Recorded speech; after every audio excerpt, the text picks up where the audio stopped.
Babylon Revisited by F.Scott Fitzgerald. "And where's Mr. Campbell?" Charlie asked. "Gone to Switzerland. Mr. Campbell's a pretty sick man, Mr. Wales." "I'm sorry to hear that." "And George Hart?" Charlie inquired. "Back in America. Gone to work." "And where is the snowbird?" "He was in here last week. Anyway, his friend, Mr. Schaefer, is in Paris." Two familiar names from the long list of a year and a half ago. Charlie scribbled an address in his notebook and tore out the page. "If you see Mr. Schaefer, give him this," he said. "It's my brother-in-law's address. I haven't settled on a hotel yet." He was not really disappointed to find Paris was so empty, but the stillness in the bar was strange, almost portentous. It was not an American bar anymore. He felt polite in it, and not as if he owned it. It had gone back into France. He had felt the stillness from the moment he got out of the taxi and saw the doorman, usually in a frenzy of activity at this hour, gossiping with a chassois by the servants' entrance. Passing through the corridor, he heard only a single bored voice in the once clamorous woman's room. When he turned into the bar, he traveled the 20 feet of green carpet with his eyes fixed straight ahead by old habit.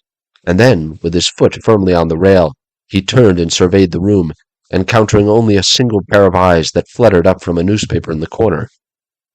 Charlie asked for the head barman, Paul, who in the latter days of the bull market had come to work in his own custom-built car, disembarking, however, with due nicety at the nearest corner. But Paul was at his country house today, and Alex was giving him his information.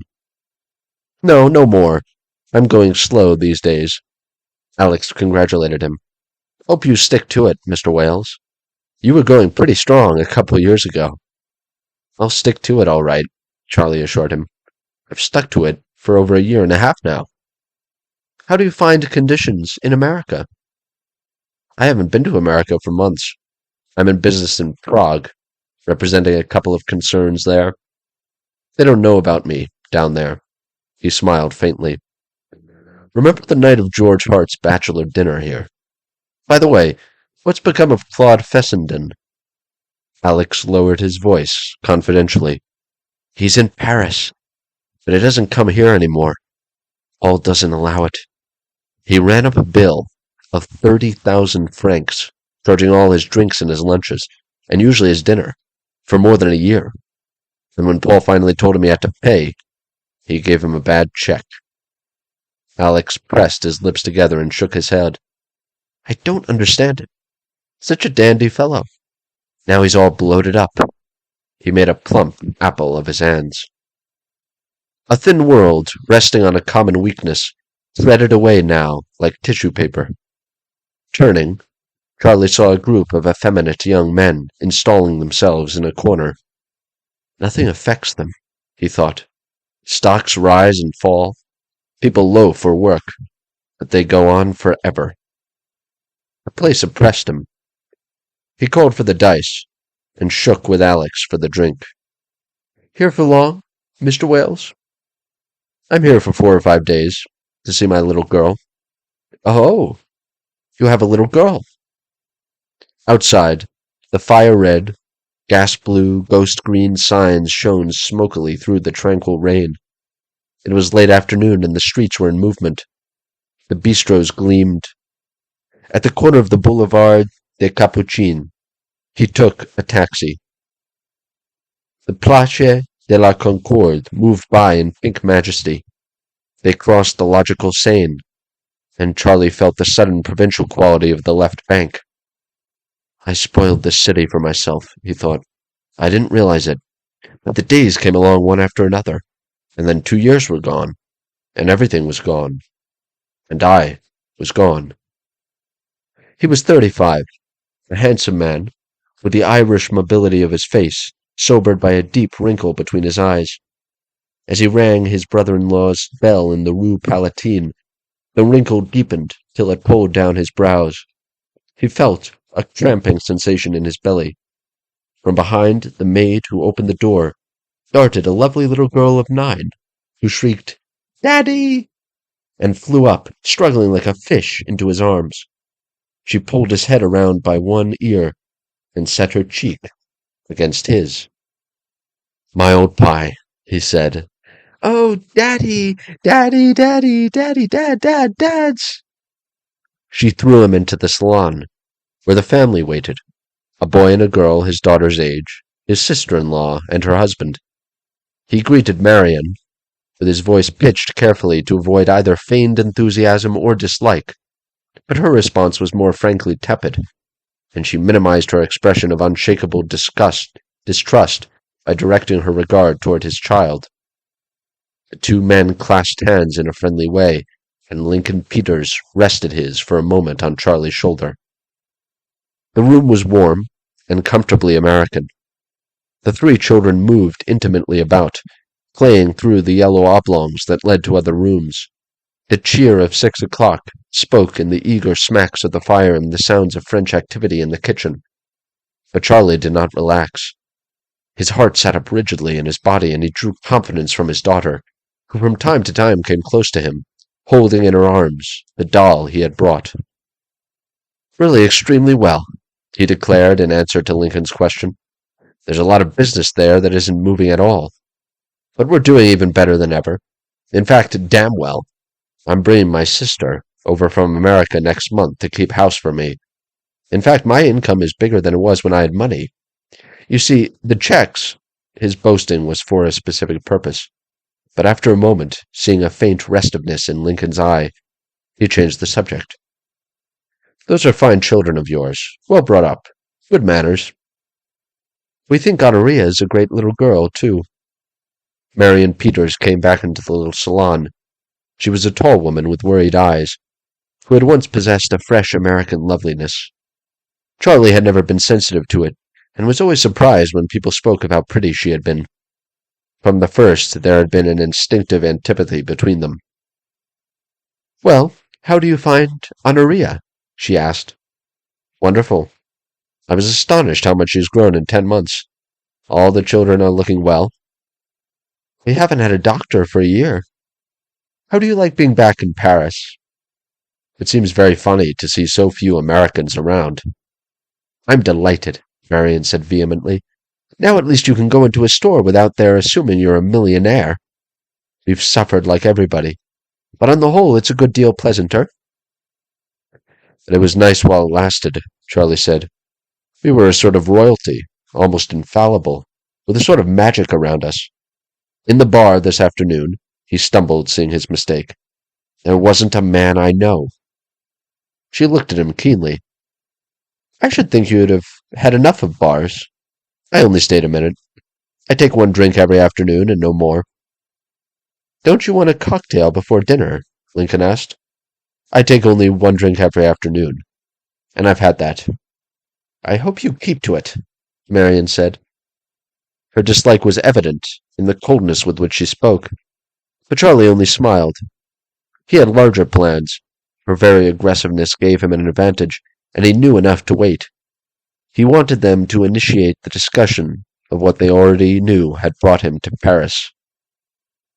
Honoria was to spend the following afternoon with him. At dinner he couldn't decide whether she was most like him or her mother. Fortunate if she didn't combine the traits of both that had brought them to disaster. A great wave of protectiveness went over him. He thought he knew what to do for her. He believed in character. He wanted to jump back a whole generation and trust in character again as the eternally valuable element. Everything wore out now. Parents expected genius, or at least brilliance, and both the forcing of children and the fear of forcing them, the fear of warping natural abilities, were poor substitutes for that long, careful watchfulness, that checking and balancing, and reckoning of accounts, the end of which was that there should be no slipping below a certain level of duty and integrity. This was what the elders had been unable to teach plausibly since the break between the generations 10 or 12 years ago. He left soon after dinner, but not to go home. He was curious to see Paris, by night, with clearer and more judicious eyes. He brought a strapontin for the casino, and watched Josephine Baker go through her chocolate arabesques. After an hour he left and strolled toward Montmartre, the Rue Pigalle, into the Place Blanche. The rain had stopped and there were a few people, in evening clothes, disembarking from taxis in front of cabarets, and cocottes, prowling singly or in pairs, and many Negroes. He passed a lighted door from which issued music, and stopped with the sense of familiarity. It was Bricktop's, where he had parted with so many hours and so much money. A few doors further on he found another ancient rendezvous, and incautiously put his head inside. Immediately an eager orchestra burst into sound, a pair of professional dancers leapt to their feet, and a maitre d'hotel swooped toward him, crying, "Crowd's just arriving, sir." But he withdrew quickly. "You have to be damned drunk," he thought. Zélie's was closed. The bleak and sinister cheap hotels surrounding it were dark. Up in the Rue Blanche there was more light and a local colloquial French crowd. The Poets' Cave had disappeared, but the two great mouths of the Cave of Heaven and the Café of Hell still yawned, even devoured, as he watched the meager contents of a tourist bus, a German, a Japanese, and an American couple who glanced at him with frightened eyes. So much for the effort and ingenuity of Montmartre. All the catering to vice and waste was on an utterly childish scale, and he suddenly realized the meaning of the word dissipate. To dissipate into thin air, to make nothing out of something. In the little hours of the night, every move from place to place was an enormous human jump, an increase of paying for the privilege of slower and slower motion. He remembered 1,000-franc notes given to an orchestra for playing a single number, 100-franc notes tossed to a doorman for calling a cab. But it hadn't been given for nothing. It had been given, even the most wildly squandered sum, as an offering to destiny, that he might not remember the things most worth remembering, the things that now he would always remember: his child taken from his control, his wife escaped to a grave in Vermont. In the glare of a brasserie, a woman spoke to him. He bought her some eggs and coffee, and then, eluding her encouraging stare, gave her a 20-franc note, and took a taxi to his hotel. 2. He woke upon a fine fall day, football weather. The depression of yesterday was gone, and he liked the people on the streets. At noon he sat opposite Honoria, at the Grand Vatel, the only restaurant he could think of, not reminiscent of champagne dinners and long luncheons that began at 2 and ended in a blurred and vague twilight. "Now, how about vegetables? Oughtn't you to have some vegetables?" "Well, yes. Here's épinards, and chou-fleur, and carrots, and haricots. I'd like chou-fleur." "Would you like to have 2 vegetables?" "I usually only have 1 at lunch." The waiter was pretending to be inordinately fond of children. "Que est mignon la petite, et parle exactement comme un Français." "How about dessert? Shall we wait and see?" The waiter disappeared. Honoria looked at him expectantly. "What are we going to do?" "First, we're going to that toy store in the Rue Saint-Honoré and buy you anything you like. And then we're going to the vaudeville at the Empire." She hesitated. "I like it about the vaudeville, but not the toy store." "Why not?" "Well, you bought me this doll," she headed with her, "and I've got lots of things. And we're not rich anymore, are we?" "We never were. But today you are to have anything you want." "All right," she agreed, resignedly. He had always been fond of her, but when there had been her mother and a French nurse, he had been inclined to be strict. Now he extended himself, reached out for a new tolerance. He must be both parents to her, and not shut any of her out of communication. "I want to get to know you," he said gravely. "First let me introduce myself. My name is Charles J. Wales, of Prague." "Oh, Daddy!" Her voice cracked with laughter. "And who are you, please?" he persisted, and she accepted a role immediately. "Honoria Wales. Rue Palatine, Paris. Married or single? No, not married. Single. He indicated the doll. But I see you have a child, madame. Unwilling to disinherit it, she took it to her heart and thought quickly. Yes, I've been married, but I'm not married now. My husband is dead. He went on quickly. And the child's name? Simone. That's after my best friend at school. I'm very pleased that you're doing so well at school. I'm third this month, she boasted. Elsie, that was her cousin, is only about 18th, and Richard is about at the bottom. You like Richard and Elsie, don't you? Oh, yes, I like Richard quite well, and I like her all right. Cautiously and casually, he asked, And Aunt Marion? And Uncle Lincoln?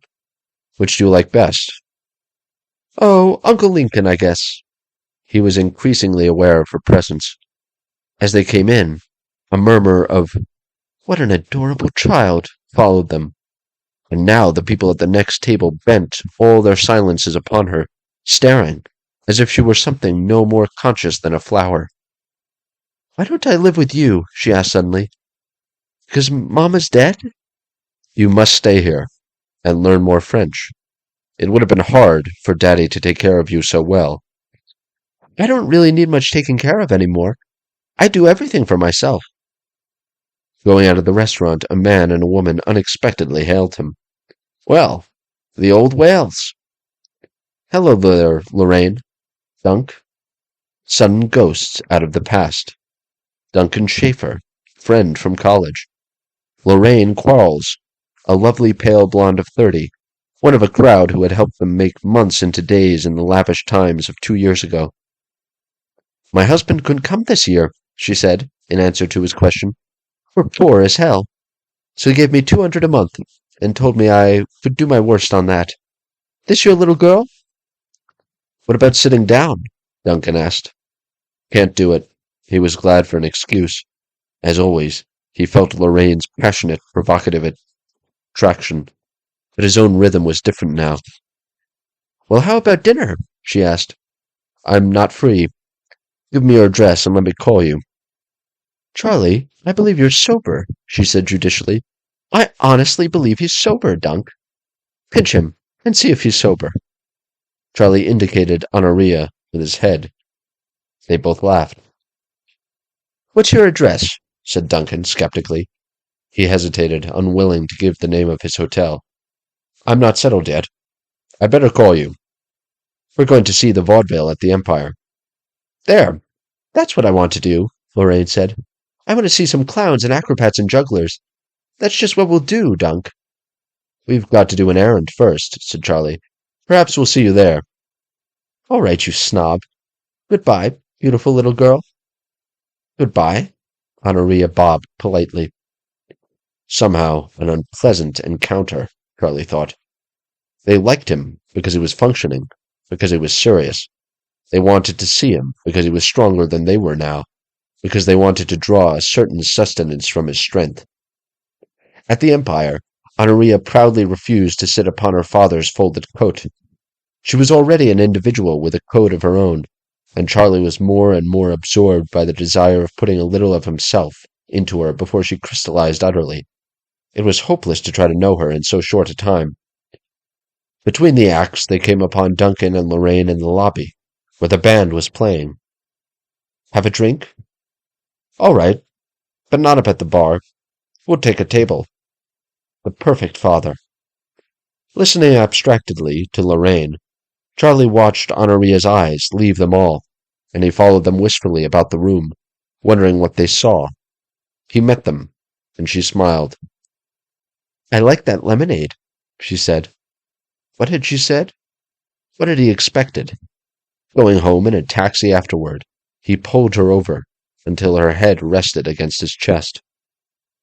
Darling, do you ever think about your mother? Yes, sometimes, she answered vaguely. I don't want you to forget her. Have you got a picture of her? Yes, I think so. Anyhow, Aunt Marion has. Why don't you want me to forget her? She loved you. Very much. I loved her too. They were silent for a moment. Daddy, I want to come and live with you, she said suddenly. His heart leaped. He had wanted it to come like this. Aren't you perfectly happy? Yes, but I love you better than anybody. And you love me better than anybody, don't you?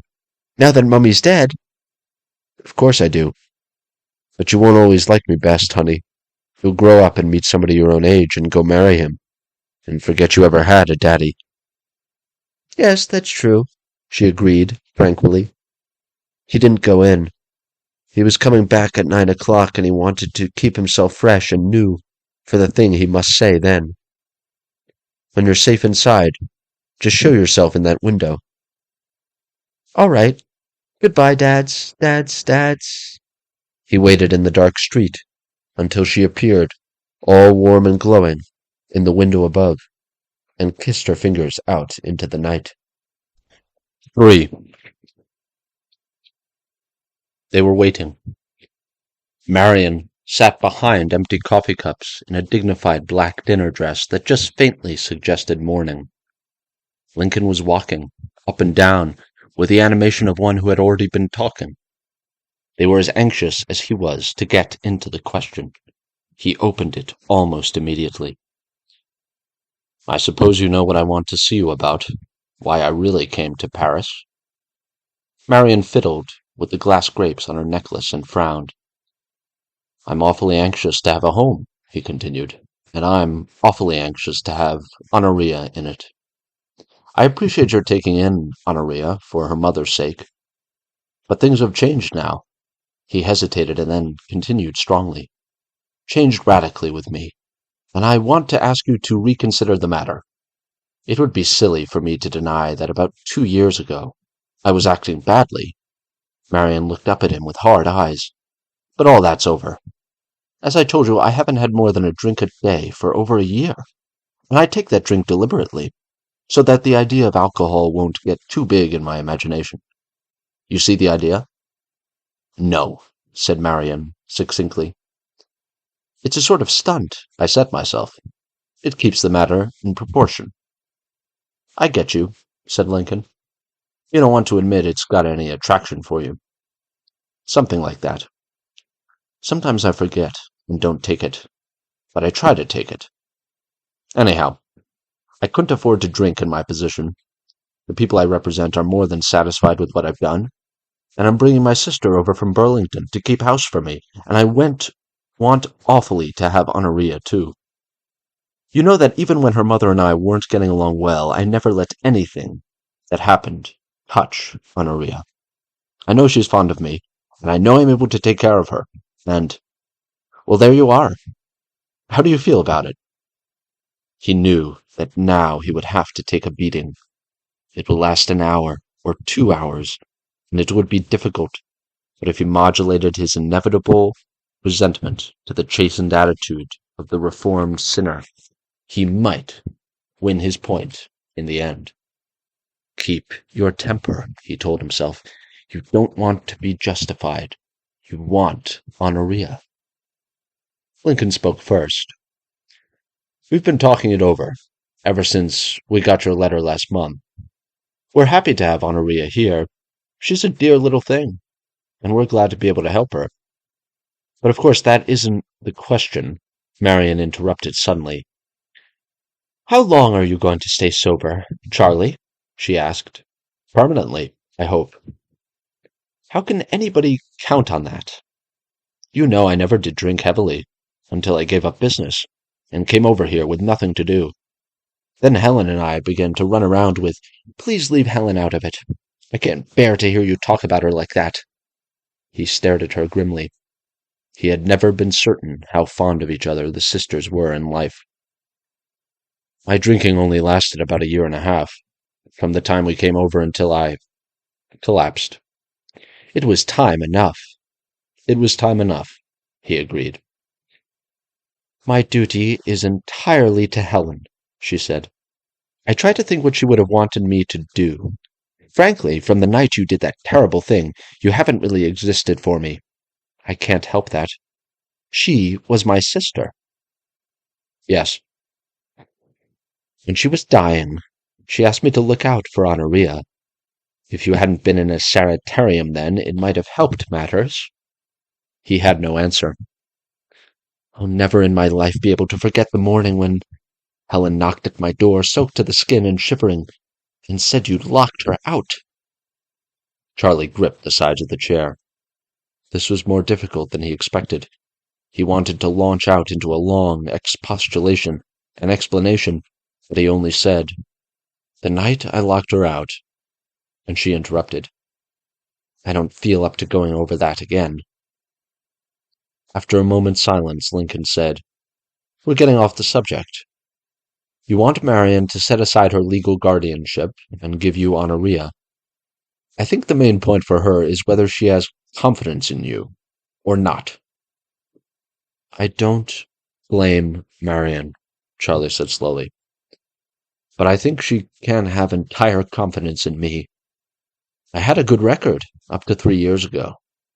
Of course, it's within human possibilities. I might go wrong any time. But if we wait much longer, I'll lose Honoria's childhood and my chance for a home. I'll simply lose her, don't you see?" "Yes, I see," said Lincoln. "Why didn't you think of all this before?" Marion asked. "I suppose I did, from time to time. But Helen and I were getting along badly. When I consented to the guardianship, I was flat on my back in a sanitarium, and the market had cleaned me out of every sow. I knew I'd acted badly, and I thought if it would bring any peace to Helen, I'd agree to anything. But now it's different. I'm functioning. I'm behaving damn well. So far as—" "Please don't swear at me," Marion said. He looked at her, startled. With each remark, the force of her dislike became more and more apparent. She had built up all her fear of life into one wall and faced it toward him. This trivial reproof was possibly the result of some trouble with the cook several hours before. Charlie became increasingly alarmed at leaving Honoria in this atmosphere of hostility against himself. Sooner or later it would come out, in a word here, a shake of the head there, and some of that distrust would be irrevocably implanted in Honoria. But he pulled his temper down out of his face and shut it up inside him. He had won a point. For Lincoln realized the absurdity of Marion's remark and asked her lightly since when she had objected to the word damn. "Another thing," Charlie said. "I'm able to give her certain advantages now. I'm going to take a French governess to Prague with me. I've got a lease on a new apartment." He stopped, realizing that he was blundering. They couldn't be expected to accept, with equanimity, the fact that his income was again twice as large as their own. "I suppose you can give her more luxuries than we can," said Marion. "When you were throwing away money, we were living along, watching every 10 francs. I suppose you'll start doing it again." "Oh, no," he said. "I've learned. I worked hard for 10 years, you know. Until I got lucky in the market, like so many people. Terribly lucky. It didn't seem any use working anymore, so I quit. It won't happen again." There was a long silence. All of them felt their nerves straining, and for the first time in a year Charlie wanted a drink. He was sure now that Lincoln Peters wanted him to have his child. Marion shuddered suddenly.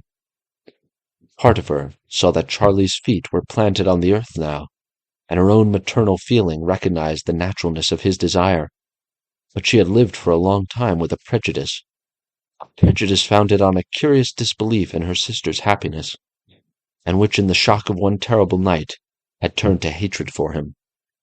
It had all happened at a point in her life where the discouragement of ill health and adverse circumstances made it necessary for her to believe in tangible villainy and a tangible villain.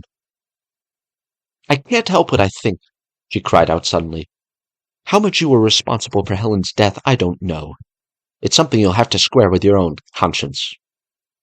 An electric current of agony surged through him. For a moment, he was almost on his feet, an unuttered sound echoing in his throat. He hung on to himself for a minute. A moment. Another moment. "Hold on there," said Lincoln uncomfortably. I never thought you were responsible for that." "Helen died of heart trouble," Charlie said dully. "Yes, heart trouble." Marion spoke as if the phrase had another meaning for her. Then, in the flatness that followed her outburst, she saw him plainly, and she knew he had somehow arrived at control over the situation. Glancing at her husband, she found no help from him, and as abruptly as if it were a matter of no importance, she threw up a sponge. "Do what you like," she cried, springing up from her chair. "She's your child. I'm not the person to stand in your way. I think if it were my child, I'd rather see her—" She managed to check herself. "You two decide it. I can't stand this. I'm sick. I'm going to bed." She hurried from the room. After a moment, Lincoln said, "This has been a hard day for her. You know how strongly she feels." His voice was almost apologetic. "When a woman gets an idea in her head—" "Of course. It's going to be all right. I think she sees now that you can provide for the child, and so we can't very well stand in your way, or Honoria's way." "Thank you, Lincoln. I'd better go along and see how she is." "I'm going."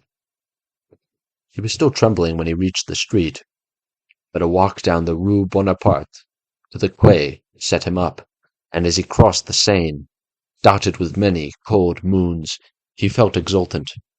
But back in his room he couldn't sleep. The image of Helen haunted him, Helen whom he had loved so, until they had senselessly begun to abuse each other's love and tear it into shreds. On that terrible February night that Marion remembered so vividly, a slow quarrel that had gone on for hours. There was a scene at the Florida, and then he attempted to take her home, and then Helen kissed Ted Wilder at a table. And what she had hysterically said. Charlie's departure, and on his arrival home, his turning the key in the lock in wild anger. How could he know she would arrive an hour later alone? That there would be a snowstorm in which she wandered about in slippers for an hour, too confused to find a taxi. Then the aftermath, her escaping pneumonia by a miracle, and all the attendant horror. They were reconciled, but that was the beginning of the end, and Marion, who had seen with her own eyes, and who imagined it to be one of many scenes from her sister's martyrdom, never forgot. Going over it again brought Helen nearer, and in the white, soft light that steals upon half-sleep near morning, he found himself talking to her again. She said that he was perfectly right about Honoria, and that she wanted Honoria to be with him. She said she was glad he was being good and doing better. She said a lot of other things, very friendly things, but she was in a swing in a white dress, and swinging faster and faster all the time, so that at the end he could not hear clearly all that she said. 4. He woke up feeling happy. The door of the world was open again. He made plans, vistas, futures for Honoria and himself. But suddenly he grew sad, remembering all the plans he and Helen had made. She had not planned to die. The present was the thing, work to do and someone to love. But not to love too much, for Charlie had read in D.H. Lawrence about the injury that a father can do to a daughter or a mother, to a son, by attaching them too closely. Afterward, out in the world, the child would seek in the marriage partner the same blind, unselfish tenderness, and, failing in all human probability to find it, develop a grudge against love and life. It was another bright, crisp day. He called Lincoln Peters at the bank, where he worked, and asked if he could count on taking Honoria when he left for Prague. Lincoln agreed that there was no reason for delay. One thing, the legal guardianship. Marion wanted to retain that a while longer. She was upset by the whole matter, and it would oil things if she felt that the situation was still in her control for another year. Charlie agreed, wanting only the tangible, visible child. Then the question of a governess. Charlie sat in a gloomy agency and talked to a buxom Breton peasant, whom he knew he couldn't endure. There were others whom he could see tomorrow. He lunched with Lincoln Peters at the Griffin, trying to keep down his exultation. "There's nothing quite like your own child," Lincoln said. "But you understand how Marion feels, too." "She's forgotten how hard I worked for 7 years there," Charlie said. "She just remembers one night." "There's another thing." Lincoln hesitated. "While you and Helen were carrying around Europe throwing money away, we were just getting along. I didn't touch any of the prosperity because I never got ahead enough to carry anything but my insurance. I think Marion felt there was some kind of injustice in it. You not even working, and getting richer and richer." "It went just as quick as it came," said Charlie. "A lot did, and a lot of it stayed in the hands of chasseurs and saxophone players and maîtres d'hôtels. Well, the big party's over now. I just said that to explain Marion's feeling about those crazy years. If you drop in about 6 o'clock tonight before Marion's too tired, we'll settle the details on the spot." Back at his hotel, Charlie took from his pocket a pneumatique that Lincoln had given him at luncheon. It had been redirected by Paul from the hotel bar. "Dear Charlie, you were so strange when we saw you the other day that I wondered if I did something to offend you. If so, I'm not conscious of it. In fact, I've thought about you too much for the last year, and it's always been in the back of my mind that I might see you if I came over here. We did have such good times that crazy spring, like the night you and I stole the butcher's tricycle, and the time we tried to call on the president, and you had the old derby and the wire cane. Everybody seems so old lately, and I don't feel old a bit. Couldn't we get together sometime today for old time's sake? I've got a vile hangover for the moment. We'll be feeling better this afternoon, and we'll look for you about 5 at the bar. Always devotedly, Lorraine." His first feeling was one of awe that he had actually, in his mature years, stolen a tricycle and pedaled Lorraine all over the Tollet between the small hours and dawn. In retrospect, it was a nightmare. Locking out Helen didn't fit in with any other act of his life, but the tricycle incident did. It was one of many. How many weeks or months of dissipation to arrive at that condition of utter irresponsibility? He tried to picture how Lorraine had appeared to him then. Very attractive, so much so that Helen had been jealous. Yesterday in the restaurant, she had seemed so trite, blurred, worn away. He emphatically did not want to see her, and he was glad no one knew at what hotel he was staying.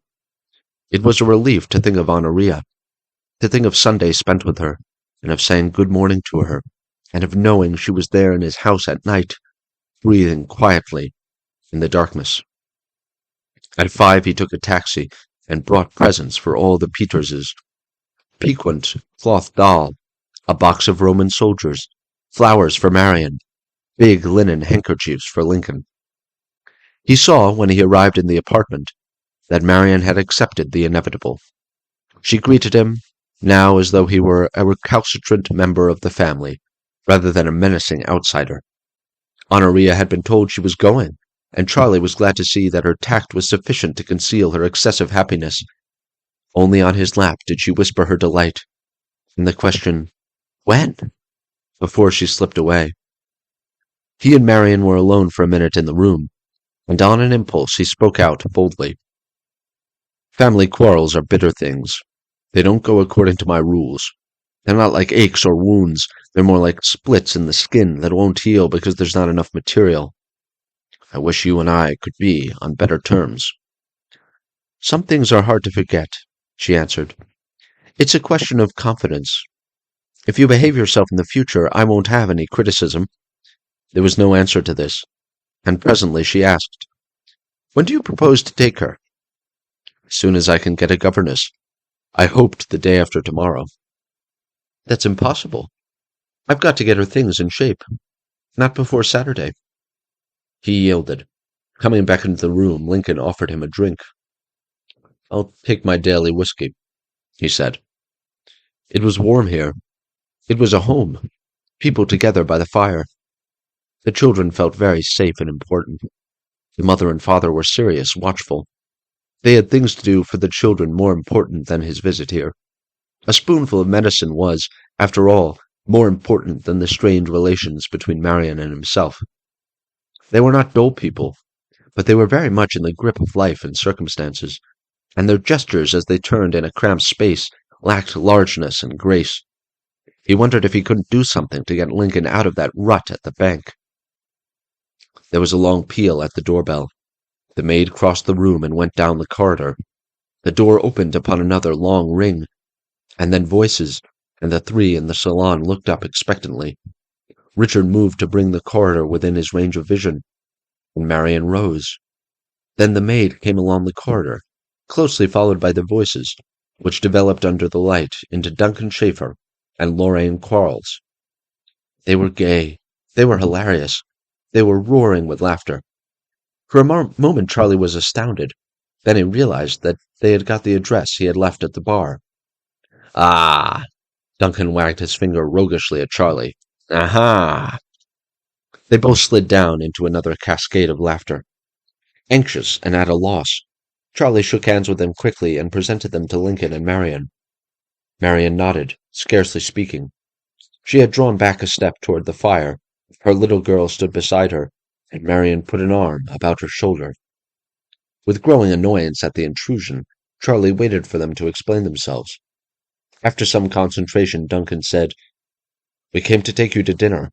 Lorraine and I insist that all this cagey business gotta stop." Charlie came closer to them, as if to force them backward down the corridor.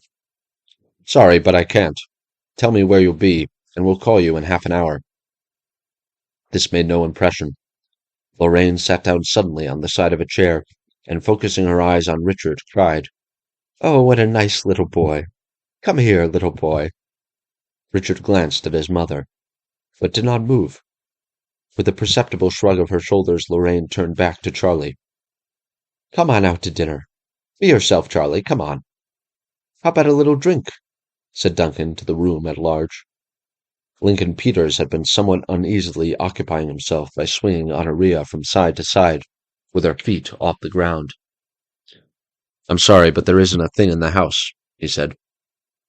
"We, just this minute, emptied the only bottle." "All the more reason for coming to dinner," Lorraine assured Charlie. "I can't," said Charlie, almost sharply.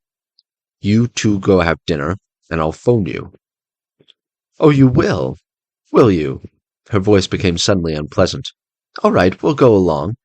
But I remember when you used to hammer on my door. I used to be enough of a good sport to give you a drink. Come on, Dunk." Still in slow motion, with blurred, angry faces, with uncertain feet, they retired along the corridor. "Good night," Charlie said. "Good night," responded Lorraine, emphatically.